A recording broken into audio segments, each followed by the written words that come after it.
میں نے کہا مجھ میں اور اجمل صاحب میں صرف نام کا فرق ہے، کاز ہمارا ایک ہے، مقصد ہمارا ایک ہے، منزل ہماری ایک ہے، اور وہ یہ ہے کہ بھارت کے مسلمانوں کو، چاہے وہ گجرات کا مسلمان ہو، آسام کا مسلمان ہو، ان کو ان کا حق ملنا چاہیے۔ ہم گئے آسام کو، کون سا میرا فائدہ تھا؟ کیا میں وہاں پر گیا اپنی پارٹی کے کینڈیڈیٹس کو کامیاب کرنے کے لیے؟ نہیں، میرا مقصد تھا کہ AIDF کو مضبوط بنایا جائے، ان کو طاقت ملے۔ تامل ناڈو کا الیکشن ہوا، ہمارے امیدوار نہیں کھڑا کر سکے ہم اس الیکشن میں، DMK کے ذمہ دار ہماری پارٹی سے بات کیے کہ آؤ آپ ہماری سپورٹ کر دو۔ ہمارے صدر وکیل سے کہا کہ ہمارے صدر اسد الدین اویسی سے بات کرو۔ جناب راجہ صاحب جو DMK کے MP ہیں لوک سبھا میں، انہوں نے مجھ سے بات کی اور کہا کہ برادر آپ ہماری تائید کریے۔ میں نے کہا میں ہماری پارٹی سے مشورہ کروں گا۔ ہماری پارٹی نے کہا کہ صاحب DMK کو سپورٹ کرنا چاہیے کیونکہ AIDMK BJP کے ساتھ ہے۔ ہم نے اعلان کیا، اسٹالن ان کا جو مکھیہ منتری ہے مجھے فون سے بات کر کے میرا شکریہ ادا کیا اور پھر مجھ سے کہا ایک ویڈیو جاری کر دو آپ تائید کا۔ میں نے تائید کا ویڈیو جاری کر دیا۔ ہماری قسمت یہ ہے، اچھی ہے یا بری نہیں معلوم، جس جگہ ایک وانیم باڑی ایک علاقہ ہے تامل ناڈو میں، مجلس کی شروعات وہاں سے ہوئی تھی تامل ناڈو میں۔ ہم ایک اسمبلی کا الیکشن لڑے اور جیت نہیں پائے، کارپوریٹر کا الیکشن بھی لڑے ہم، الائنس میں وہ سیٹ مسلم لیگ کو چلے گئی۔ ہمارے صدر وکیل نے پوچھا صدر صاحب کیا کرنا آپ؟ یہاں سے ہم نے شروعات کی، وہ سیٹ DMK نے مسلم لیگ کو دے دی۔ میں نے کہا وکیل مسلم لیگ کا جھنڈا لو، مسلم لیگ میں اور مجلس میں فرق نہیں ہے، ہم ان کو کامیاب کریں گے۔ بتاؤ یہ مجلس کی سوچ ہے۔ ہم لوگ بولتے کہ اویسی ہر جگہ چلے جاتا ہے اپنی بات کرتا ہے، نہیں، میرا مقصد ایک ہی ہے کہ بھارت میں اس ملک کو اگر وشو گرو بننا ہے یا سپر پاور بننا ہے تو اس وقت نہیں بن سکتا جب تک بھارت کے مسلمانوں کو ان کا حق نہیں ملے گا۔ تو میرے عزیز دوستوں اور بزرگوں، میری عزتدار ماں اور بہنوں، ہم آپ سے اپیل کر رہے ہیں کہ جو 2-3 سال پہلے یہاں پر مجلس کا آغاز کیا گیا تھا، میں آپ کا شکر گزار ہوں کہ آپ نے پچھلے ویدھان سبھا کے چناؤ میں شکیل سما صاحب کو آپ نے اپنی محبتوں سے اور اپنے ووٹ سے نوازا۔ کامیابی نہیں ملی، مگر میں یہ ذمہ داری کے ساتھ کہہ سکتا ہوں کہ شکیل سما MLA تو نہیں بن سکا، مگر بھوج اور کچھ کا اگر مسلمانوں کے سب سے بڑے نیتا کا کوئی نام ہے تو اس کا نام شکیل سما ہے۔ الیکشن نہیں جیتا مگر نیتا تو بن گیا۔ یہ آج آپ کے سامنے کھڑے ہو کر بے باکی سے آپ کی تکالیف اور آپ کے حق کی بات کرتا ہے۔ یہی تو میں چاہتا ہوں کہ پورے بھارت میں اس طرح کے نوجوان جب کھڑے ہو جائیں گے، ملت مظلومہ کے حق کے لیے کھڑے ہو جائیں گے، انشاءاللہ حالات بدلیں گے، حالات بدلیں گے اور بدل کے رہیں گے انشاءاللہ تعالی حالات کو۔ میرے عزیز دوستوں اور بزرگوں، پھر آپ یہ بھی جانتے ہیں کہ 2014 سے ہمارے دیش میں BJP کی سرکار ہے، اور جب سے دیش کے پردھان منتری نریندر مودی بنے ہیں، ہم دیکھتے ہیں کہ CAA کا ایسا قانون بنایا گیا جو مذہب کی بنیاد پر سٹیزن شپ دینے کی بات کرتا ہے، جو بھارت کے سمویدھان کے خلاف ہے۔ ٹرپل طلاق کا ایسا غلط قانون جو سمویدھان کے خلاف بنایا گیا، عجیب و غریب قانون نریندر مودی کی سرکار نے بنایا، بلکہ وہ قانون کے ذریعے مسلم خواتین پر بہت ظلم ہو رہا ہے۔ عجیب قانون BJP نے بنایا اور کہہ دیا کہ مودی مسلم بہنوں کے بھائی ہیں۔ مودی جی، آپ نے ایسا قانون بنایا کہ اگر کوئی گناہگار مسلمان غلطی سے 3 مرتبہ طلاق کہہ دیتا ہے، جو علماء کرام نے کہا کہ وہ گناہ ہے، وہ گناہ ہے اس طرح کہنا، تو شادی ٹوٹتی نہیں ہے۔ 3 بار طلاق بولے گا تو مودی جی بولے شادی نہیں ٹوٹتی، اور پھر پولیس اس کو اریسٹ کرے گی، جیل کو بھجائے گی، وہ جیل میں بیٹھ کر اپنی بیوی کو پیسے دے گا.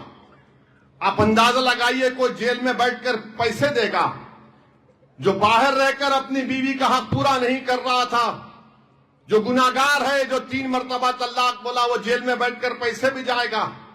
جیل میں کیا بیٹھ کر پیسے کمائے گا؟ تو مودی جی بولیں گے بھائیو بہنوں کچھ بھی کر لو. لمبی لمبی چھوڑنے کی عادت ہے ان کو. جیل میں بیٹھ کر کوئی پیسے بھی جاتا ہے, ٹھیک ہے چلیے. پھر مودی جی بولتے ہیں اگر کورٹ اس کو 2 سال کی سزا دے دیا, اگر وہی ہندو دھرم, سکھ دھرم, عیسائی دھرم, بودھ دھرم کا اگر کوئی شوہر اپنی بیوی کو اس طرح چھوڑتا ہے تو قانون 1 سال کی سزا, یہاں پر 2 سال کی سزا. ٹھیک ہے کورٹ نے 2 سال کی سزا دے دی, تب بھی شادی نہیں ٹوٹتی. مودی جی نے قانون بنا دیا. ہماری بیٹی 2 سال اس کا انتظار کرے, اور جب وہ سابرمتی جیل سے باہر نکلے گا تو مودی جی نے کہہ دیا کہ میری بہن تم احمد آباد سے ایک بینڈ باجے کی پارٹی کو لے کر جانا, اور بینڈ باجے کی پارٹی کو بولنا جب تمہارا ہسبینڈ نکلے تمہارے ہاتھ میں پھول کا ہار ہو, اور باجے والے یہ گانا گانا کہ بہاؤ پھول برساؤ 2 سال کے بعد میرا کمینہ شوہر نکل کر آیا ہے. بتائیے آپ کون سا قانون ہے یہ؟ میں نے بہنوں کے لیے بڑا کام کر دیا. اچھا جو شوہر اپنی بیوی کو چھوڑتا ہے اس کے لیے کوئی قانون نہیں بنتا.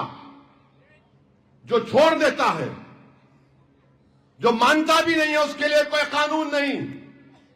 مگر یہاں پر قانون. پھر اب وقف کا قانون بنا دیے. ایسا گندا قانون وقف کا بنایا کہ ہماری مسجد, درگاہ, خانقاہ, قبرستان کو چھین لیا جائے گا. میں اس وقف کمیٹی کا, پارلیمنٹ کی کمیٹی کا ممبر تھا. میں نے 120 صفحات پر مشتمل اپنی ڈائسنٹ رپورٹ اس قانون کے خلاف دیا. میں جانتا ہوں اس قانون کے ایک سیکشن کو. آثار قدیمہ کی درگاہ اور مسجد ہوگی, اب مالک وقف نہیں ہوگا, اس کا مالک آثار قدیمہ ہوگا. کلکٹر چاہے گا تو قبرستان کو چھین لے گا, کلکٹر چاہے گا تو رجسٹریشن نہیں ہوگا. یہ قانون مودی نے بنا دیا. کیوں بنایا؟ تاکہ مسلمانوں کو ان کی عبادت گاہوں سے کو چھین لیا جائے, تاکہ وہ جو اتر پردیش میں سنبھل کی مسجد کا مقدمہ چل رہا ہے, آپ دیکھنا اس قانون کا استعمال اس مسجد کے خلاف ہوگا. دیکھتے جائیے آپ. اس طرح کا قانون بنا دیے. اب دوسرا انہوں نے ایک اور قانون بنا دیا گجرات میں یونیفارم سول کوڈ کے نام پر. یعنی اگر کوئی مسلمان شادی کرنا چاہے گا نہیں کر سکتے آپ, شریعت کے مطابق ہندو میرج ایکٹ کے تحت کرنا پڑے گا. اگر کوئی مسلمان خدا نہ خواستہ طلاق دینا چاہے گا تو مودی جی بولے طلاق ہے ہی نہیں اب تمہارے کو دینے کا اختیار. تم ہندو ڈیورس ایکٹ کے تحت تم کو 6 مہینے سیپریشن میں رہنا پڑے گا. طلاق تو پہلے کہا گیا ٹرپل طلاق غلط ہے, اب تو پورا ہی طلاق ختم کر دیے. اگر کوئی مسلمان اپنی اولاد کو اپنی جائیداد میں حصہ دینا چاہے گا تو بولے نہیں شریعت کے مطابق نہیں کر سکتے, ہندو دھرم کے مطابق کرنا پڑے گا. اسلام میں دادا کی جائیداد میں پوترے کا حصہ نہیں ہے. مودی جی نے کہہ دیا پوتے کا حصہ ہوگا. بتائیے آپ, یہ بھارت کے سمویدھان کی دفعہ 25 کی کھلی خلاف ورزی ہے. ہندو دھرم کے قانون کو آپ ہم پر مسلط کیسے کر رہے ہیں؟ مگر مقصد ایک ہی ہے کہ ان کو ان کے مذہب سے دور کر دیا جائے, ان کو دین سے دور کر دیا جائے.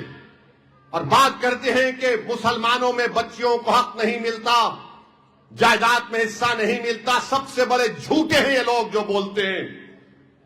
میں چیلنج کرتا ہوں پوری دنیا میں اگر کسی دھرم نے اپنی باپ کی جائیداد میں بیٹی کو حصہ دیا تو اس دین کا نام اسلام ہے, اسلام ہے اور اسلام ہے.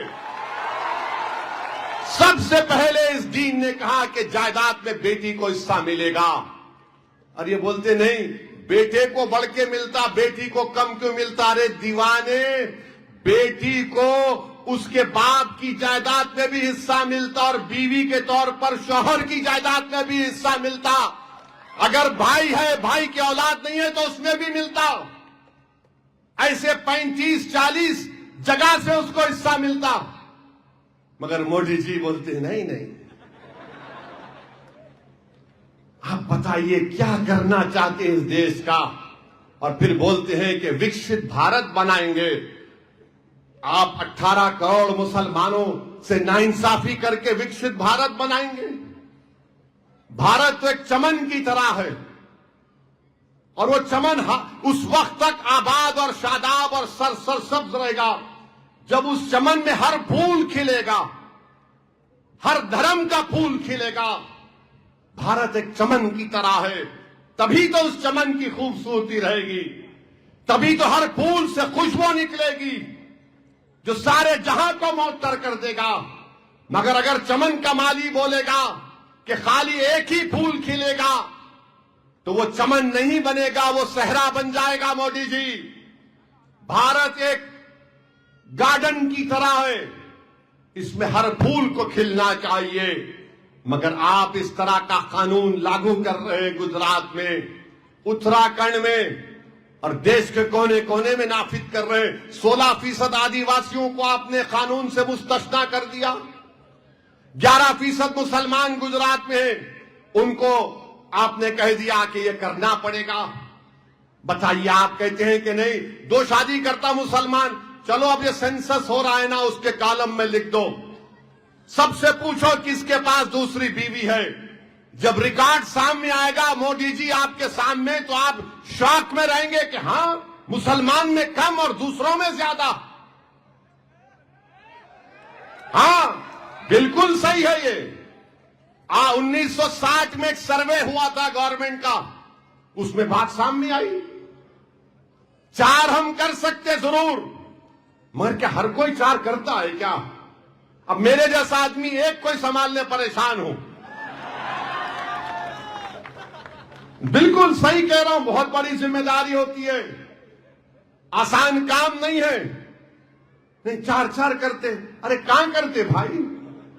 نے بچے بہت پیدا کرتے. یہ الزام مسلمانوں پر لگاتے بی جے پی والے. 40 سال سے میں سن رہا ہوں بچے بہت پیدا کرتے.